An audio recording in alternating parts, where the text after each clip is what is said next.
Eh bien, bonjour les spotters et bienvenue dans mon podcast hebdomadaire.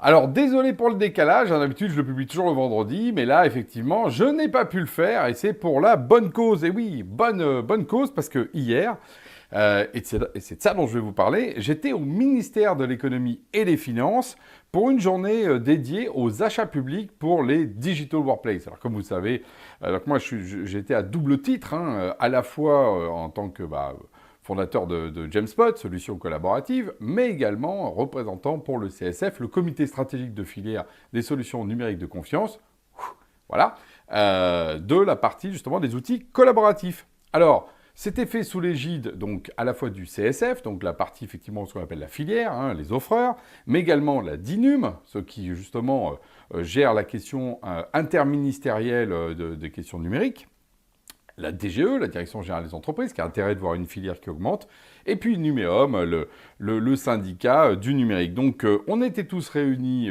à Bercy, au programme le matin, justement des discours, des ateliers, et puis l'après-midi, c'était des matchmaking. Donc vraiment une journée assez dense.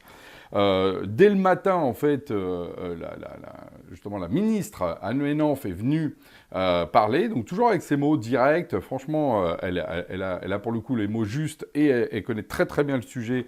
Et donc, elle a bien éclairé les problématiques entre le make et le buy, rappelant les directives, en donnant aussi des chiffres qui ont été donnés juste après par celui de la DAE, donc, qui gère la question des achats de l'État. Voilà, parce qu'il y a la direction des achats de l'État, la DAE, donc M. Martin, qui nous a rappelé quand même, je vais vous donner un peu les chiffres, il dit, voilà, aujourd'hui, il y a 135 millions d'achats collaboratifs par le public au niveau des ministères. Voilà. Il y a une centaine d'acteurs, voilà, et 8 acteurs capent la majorité de tout ça. Évidemment, on imagine bien qui peut y avoir derrière, c'est pas que des acteurs souverains. Et puis, la question effectivement budgétaire, quand on regarde ces 135 millions par rapport à la taille, par exemple, du marché, le marché des éditeurs aujourd'hui en France collaboratif, on est aux alentours de 200 millions.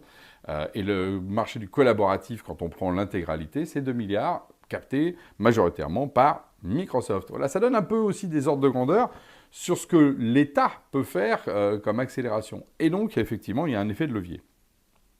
L'après-midi, on y reviendra, il y avait plus de 20 offreurs qui étaient là et plus de 50 acheteurs qui ont fait le parcours de la journée, donc le matin, ensuite les ateliers, je vais y revenir, le déjeuner cocktail où il y a eu beaucoup d'échanges hyper intéressants, puis l'après-midi, des matchmaking, vous allez voir. Le matin, autre point très important, une annonce importante du CSF faite par Julia Mouzon, la déléguée générale qui a pris la parole, qui a d'ailleurs été unanimement félicitée pour un discours très précis et très clair, mais aussi plein d'inspiration pour la filière. Elle a annoncé en fait le lancement de Open Interop, une initiative portée par le CSF, pour pousser l'interopérabilité, parce que c'est clé si on veut que la filière justement soit choisie, il faut de l'interopérabilité. Et ça au niveau de la cyber, de la santé et évidemment ce matin-là avec les Digital Workplace. Donc l'interopérabilité dans une logique de gouvernance collective. Voilà, donc ça c'est une annonce importante parce qu'effectivement c'est comme ça aussi qu'on peut donner confiance. Julia est revenue sur le mot confiance. Qu'est-ce qui donne de la confiance et elle a dit par exemple effectivement l'action d'interopérabilité, l'action de réversibilité crée de la confiance.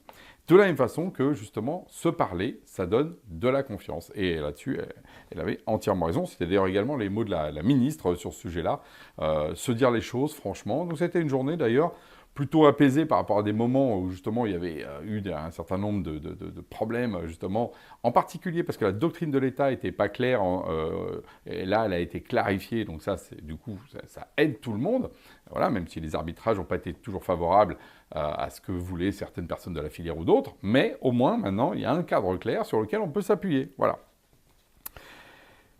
Revenons du coup sur les ateliers. 4 ateliers qui ont été co-animés, donc à la fois par donc des agents côté public, mais également par des gens de la filière, que je remercie, parce que vraiment tout le monde d'ailleurs a mouillé la chemise pour faire ça, et c'était vraiment fait de très bonne manière. Donc 4 thèmes. Un, le sujet central de l'interopérabilité. Voilà, je l'ai dit, je le répète. Donc d'ailleurs, il y avait évidemment l'annonce par rapport à ça. Alors tout le monde veut sortir des dépendances, mais personne ne veut non plus se retrouver dépendant d'un autre. Donc cette question de l'interopérabilité, réversibilité, même si c'est deux concepts différents, est souvent au cœur. Deux, l'adoption des utilisateurs, ça revient toujours. Il y a même eu d'ailleurs deux tables. Au début, on avait prévu un atelier. En fait, on était obligé de doubler tellement il y avait de gens qui voulaient effectivement être là-dessus. Donc ça, c'est vraiment le point clé. 3, sécurité et dépendance, parce que mine de rien, on est aussi dans un rapport où on rappelle quand même qu'il y a une problématique des données. Et on était plus d'ailleurs moins sur une question d'outils que de maîtrise stratégique. Et puis le quatrième atelier qui était autour de la commande publique. Ça reste complexe, mais ça bouge. Et en plus, on avait effectivement des représentants justement des centrales d'achat qui étaient là. Je ne voudrais pas en oublier, mais je crois que le CRH était là, le RESA était là et l'UGAP était là. Donc voilà, on avait déjà un certain nombre de centrales d'achat un peu globales pour l'État. Donc c'est intéressant de voir qu'effectivement ils sont au taquet vis-à-vis de ça. Et d'ailleurs avec vraiment aligné avec la proposition du ministre, de la filière là-dessus aussi. C'est intéressant de voir que tout ça s'aligne plutôt pas mal. Et l'après-midi, on est passé dans du concret. Alors non pas que les ateliers n'étaient pas concrets, parce que justement, au contraire, on était déjà dedans, mais concret au sens du côté plutôt achat public, qui reste quand même l'alpha et l'oméga en fait de ce qu'il faut ensuite construire. Donc du matchmaking, alors le principe c'était des tables avec les offreurs et on tournait toutes les 15 minutes pour que justement on fasse circuler. Alors il y avait pas mal de ministères qui étaient là, des agences, de l'État, voilà, donc c'était intéressant, une cinquantaine hein, comme je vous ai dit. Alors tous ne sont pas restés jusqu'au bout, hein. Il y en a qui sont partis après les ateliers, d'autres après le déjeuner, mais c'est normal, hein, ça c'est le propre de tout événement. Donc des rendez-vous par contre très qualifiés parce qu'effectivement c'était l'occasion de prendre contact et puis que les donneurs d'ordre se disent ah bah tiens bah voilà et s'apercevoir aussi qu'il y avait une diversité importante de l'offre avec en plus des boîtes qui avaient été triées sur le volet parce que les 20 acteurs en question sont tous des gens qui ont un gros track record, qui ont déjà des expériences dans le public, qui savent faire des achats publics, qui ont des projets réussis, des offres différenciantes, enfin voilà ça fait beaucoup de critères positifs et qui sont dans le CSF, le comité stratégique de filière. Et alors, on a eu une très bonne surprise au milieu de ce matchmaking. On a même eu le retour de la ministre, Anne Henhoff, qui est revenue pour passer de table en table. Ce n'était pas prévu du tout. Hein. Elle a réussi à caser ça dans son agenda, m'a-t-elle dit. Elle voulait absolument voir, effectivement, concrètement. Et je pense que c'est une façon aussi pour elle de manifester son soutien. Et c'est quelqu'un de très concret dans ce qu'on veut comme action. Et pas seulement, effectivement, même si le politique a un rôle performatif de donner des discours et d'expliquer, de donner une vision. À un moment donné, effectivement, il y a des gestes. Donc, elle a fait le geste de s'asseoir aux tables de matchmaking. Il y a des photos qui ont circulé sur LinkedIn et qui étaient vraiment très appréciées. Alors, là où il faut rester lucide, est-ce que c'est une vague massive? Non, on n'a pas eu 500 acheteurs. Ils n'avaient pas tous des projets demain matin. Est-ce que ça avance? Oui, parce que là, il y a des vrais projets de transformation, y compris de sortie GAFAM, qui apparaissent. Par contre, cadencés, effectivement, avec à la fois le fait qu'on s'attaque quand même à des fois des gros morceaux, hein, des centaines de milliers d'agents, voire des millions. Et de l'autre on ne va pas se mentir, voilà, j'ai même discuté avec le conseiller aussi de M. Amiel, qui est maintenant ministre sur la partie budgétaire, qu'on n'est pas dans des finances très riches. Et pareil, on a discuté aussi avec la DINUM, voilà, à un moment donné, il y a des déploiements, y compris par exemple sur l'IA, hein, j'ai eu des discussions là-dessus intéressantes, qui pourraient justement se faire, mais le problème, a-t-on les moyens de se payer cette IA qui coûte si cher? Donc oui, le problème budgétaire, il est là. Donc ça reste lent parce que il y a plusieurs facteurs. Hein. Le premier, c'est aussi parce que là, les ministères, ils sont dans une migration aujourd'hui de visio. On vient de leur dire, maintenant, il faut mettre visio. Donc, effectivement, réfléchir à sortir de Microsoft, très bien. Mais enfin, déjà, il faut qu'ils sortent de la visio dans laquelle ils étaient pour mettre la fameuse visio de la DINUM. Que migrer, ça coûte. Et ça coûte en argent, ça coûte aussi en transformation. Et puis, la logique d'investissement, elle n'est pas encore assumée d'un point de vue justement budgétaire. On a des ministères dans lesquels il y a effectivement des capacités, d'autres sur lesquels on dit attends, on va d'abord s'occuper du legacy. Ce que je retiens de cette journée, parce que moi j'ai vraiment été, j'étais au fil rouge, parce que je me suis occupé d'organiser plutôt la partie atelier, voilà, j'étais un peu le timekeeper de tout ça, puis pareil pour l'après-midi pour le matchmaking, hein, tout ça avec Julia côté CSF, mais aussi côté d'Inum, je tiens à saluer Louise, avec lequel on a fait un gros boulot d'animation, hein, voilà, donc ça aussi ça montre qu'on peut travailler public-privé effectivement, main dans la main.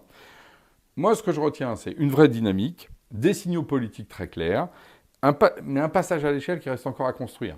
Systématiser ça d'un point de vue un peu massif. Et clairement, ça va arriver quand l'investissement sera assumé. Aujourd'hui, il n'est pas forcément budgété, c'est pas forcément le bon moment. Enfin, d'un autre côté, on va dire, c'est peut-être le moment de s'y mettre quand même. Et donc, on voit toute la problématique entre investir sur de legacy. Par exemple, là, on a vu, encore, ça a fait l'objet de controverses, remettre de l'argent pour racheter des vieilles licences Microsoft, plutôt que de se tourner vers l'avenir et les nouvelles solutions.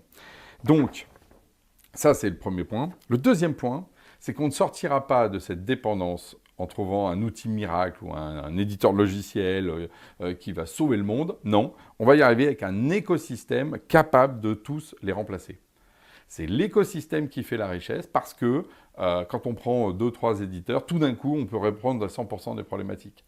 Voilà, donc c'est un écosystème qui va permettre de faire ça, parce qu'effectivement, on est face à nous, un géant comme Microsoft qui a tous les outils possibles et imaginables de la Terre. Et donc, quand on veut avoir un scope équivalent, à un moment donné, il faut trouver les alliances. Donc, c'est cet écosystème-là. Et cet écosystème, c'est aussi public-privé, open source propriétaire, ESN, éditeur logiciel. Voilà, c'est vraiment tout ça qu'il faut remettre ensemble, en trouvant à chaque fois de manière obsessionnelle ce qui nous rassemble et non pas ce qui nous différencie, même si clairement, quand on est dans le privé, on n'est pas dans le public, on n'a pas les mêmes intérêts, on n'a pas d'ailleurs les mêmes obligations, qu'elles soient business ou éthiques ou de fonctionnement.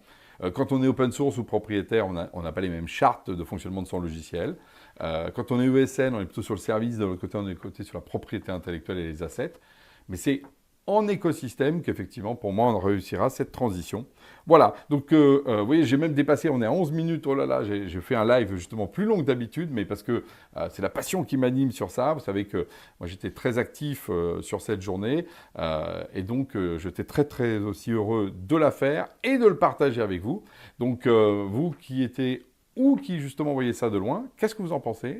Comment vous voyez la trajectoire justement de cette politique publique numérique des achats dans le monde en particulier de Digital Workplace, suite bureautique? Je suis très intéressé d'avoir vos retours.